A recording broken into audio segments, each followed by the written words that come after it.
अस्सलाम वालेकुम। आज की इस वीडियो में बात करेंगे एनीमिया के बारे में। एनीमिया से मुराद है इंसानी जिस्म में खून की कमी होना। एनीमिया के वजूहात और उसके इलाज पे इस वीडियो में हम बात करेंगे, लेकिन उससे पहले यह समझना भी जरूरी है कि ब्लड सेल्स क्या होते हैं और कौन कौन से होते हैं। इंसानी जिस्म में 3 तरह के ब्लड सेल्स होते हैं। एक को रेड ब्लड सेल कहा जाता है, दूसरी जो किस्म होती है उसको व्हाइट ब्लड सेल्स कहा जाता है और तीसरी किस्म को प्लेटलेट्स कहा जाता है। इनमें से जो 2 किस्में हैं उसके हम सब वाकिफ हैं, लेकिन उनके जो मेडिकल नाम है रेड ब्लड सेल और व्हाइट ब्लड सेल, प्लेटलेट्स, ये नहीं पता होता।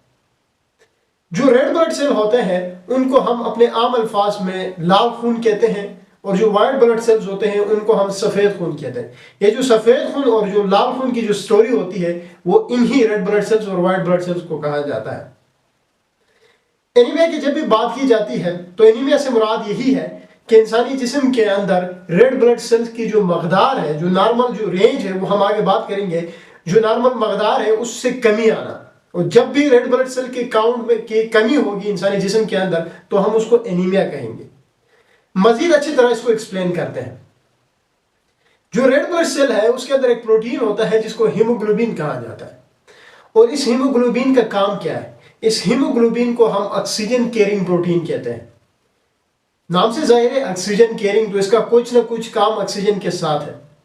हमारे जिस्म में जितने भी टिश्यूज है, जितने भी खुलियां हैं, उन सब के लिए अपने काम परफॉर्म करने के लिए ऑक्सीजन की जरूरत होती है। जाहिर सी बात है कोई भी ऐसा सेल नहीं होगा जो बगैर ऑक्सीजन के काम कर सकेगा, तो उनको अपने काम करने के लिए ऑक्सीजन की जरूरत होती है।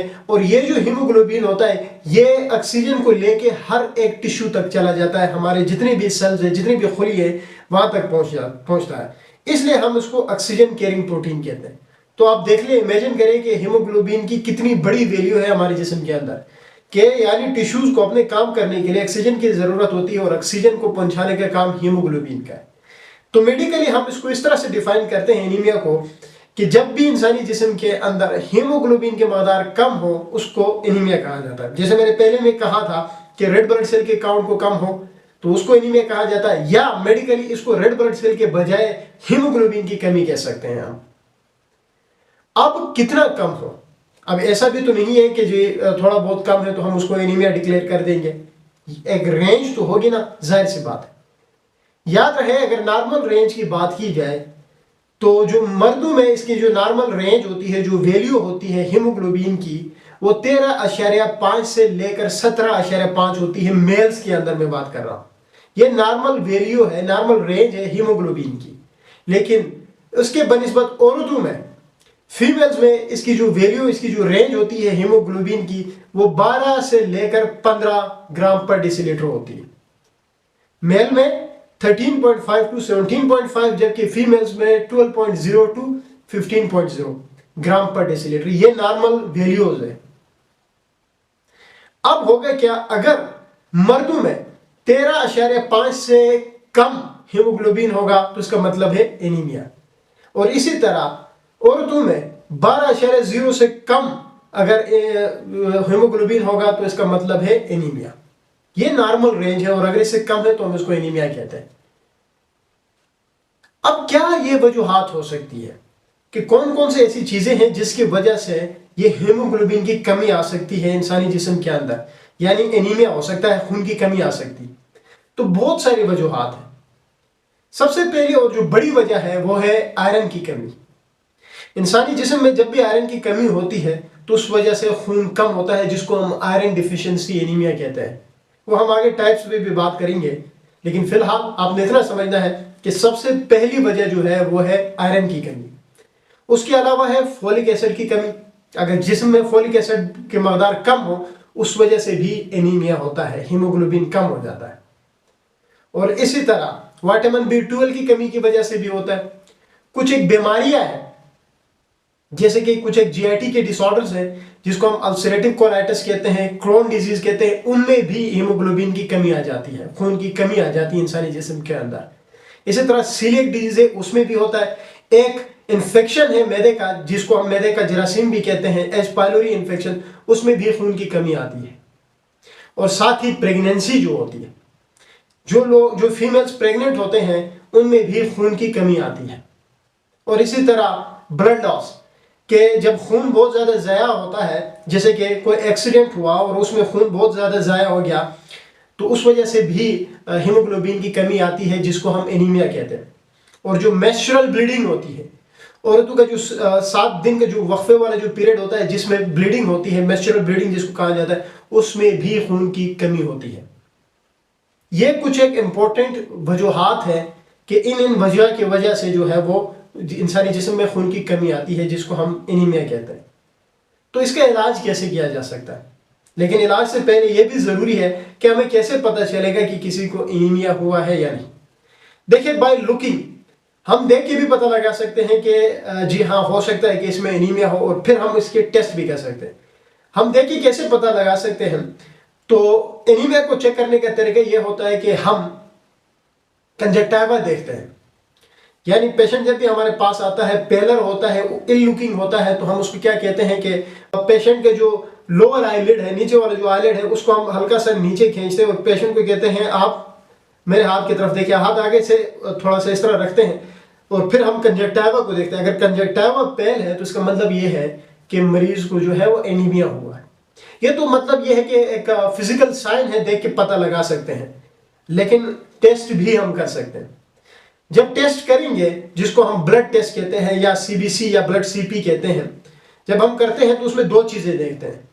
सबसे पहली चीज हम देखते हैं हीमोग्लोबिन, जो मैंने शुरू में बात की थी, जो रेंज की मैंने बात की थी, वो रेंज देखते हैं क्या है कि उस रेंज में कोई डिस्टर्बेंस तो नहीं है।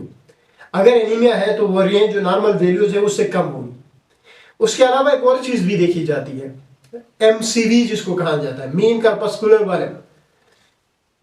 वो क्यों देखते हैं? वो हम इसलिए देखते हैं ताकि हमें पता चल सके कि किस किस्म की एनीमिया है, क्योंकि एनीमिया की बहुत सारी किस्में हैं जो कि हम आगे जाके बात करेंगे।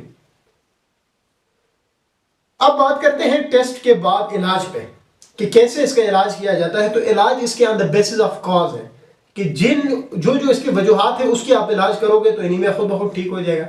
जैसे कि आयरन की कमी है किसी में, तो आयरन सप्लीमेंट्स दोगे तो उससे ठीक हो जाएगा। सप्लीमेंट्स यानी गोलियां दोगे। अगर आयरन सप्लीमेंट्स पॉसिबल नहीं है, सूटेबल नहीं है, तो आप इंजेक्टेबल्स भी दे सकते हो। इसी तरह फोलिक एसिड की कमी है तो आप फोलिक एसिड की सप्लीमेंट्स दोगे। विटामिन B12 की कमी है तो आप विटामिन B12 के सप्लीमेंट्स या इंजेक्टेबल्स दोगे। यानी कहने का मकसद ये है कि एनीमिया किस वजह से है, आपने उस वजह को ट्रीट करना है। मेन चीज इसमें यह है। आप एडवाइस क्या करोगे ऐसे मरीजों को जिसमें एनीमिया होता है? तो आपने उसको ऐसे फूड्स जो है प्रोवाइड करने हैं जिससे उसके खून बनना शुरू हो जाए, खून में इजाफा हो। जैसे कि आपने उसको एडवाइस करना होता है मछली का ज्यादा इस्तेमाल करे, मटन का ज्यादा इस्तेमाल करे, बीफ का ज्यादा इस्तेमाल करे, अंडों का ज्यादा इस्तेमाल करे। तो ये सारी चीजें हैं जो कि बड़े जरूरी है। टाइप्स कौन कौन सी है, कितनी किस्मों की होती है एनीमिया, यानी इंसानी जिस्म में जब खून कम होता है तो उसकी किस्में कितनी होती है? तो हम on the basis of MCV, mean corpuscular volume, हम एनीमिया को डिवाइड करते हैं 3 किस्मों में। पहली जो किस्म होती है उसको हम माइक्रोसाइटिक एनीमिया कहते हैं। दूसरी जो किस्म है उसको हम मैक्रोसाइटिक कहते हैं। एक माइक्रो मीन्स छोटी, मैक्रो मीन्स बड़ी, मैक्रोसाइटिक। और तीसरी को हम नॉर्मोसाइटिक कहते हैं, यानी नॉर्मल। जो नॉर्मल रेंज होती है एमसीवी की, वो होती है 80 से 100 तक, 80 to 100। अगर इस तरह से हो कि 80 से कम हो तो मतलब यह है कि माइक्रोसाइटिक एनीमिया है। 100 से ज्यादा है तो इसका मतलब यह है कि मैक्रोसाइटिक एनीमिया है। लेकिन 80 to 100 में से बीच में कोई भी है तो मतलब यह है कि नॉर्मोसाइटिक एनीमिया है।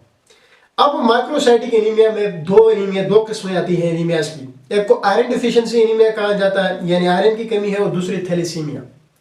इसी तरह मैक्रोसाइटिक में भी बहुत सारी है, लेकिन 2 अहम, एक को फोलिक एसिड डिफिशिएंसी एनीमिया कहा जाता है और दूसरी जो थी विटामिन B12 डिफिशिएंसी एनीमिया कहा जाता है। ये मैक्रोसाइटिक एनीमिया है। और नॉर्मोसाइटिक की अगर हम बात करते हैं तो anaemia of the chronic disease जिसको कहा जाता है वो है। इसी तरह glucose 6 phosphate dehydrogenase deficiency anaemia, ये है। और भी बहुत सारी किस्में हैं, लेकिन ये कुछ एक जरूरी टाइप्स है, किस्में हैं एनीमिया की। तो एक छोटी सी वीडियो थी एनीमिया के बारे में कि अगर जिस्म में जब भी खून की कमी आती है तो क्या वजूहात हो सकते हैं और फिर हम उसका इलाज कैसे कर सकते हैं। तो उम्मीद है वीडियो आप लोगों को अच्छी लगेगी। Thank you.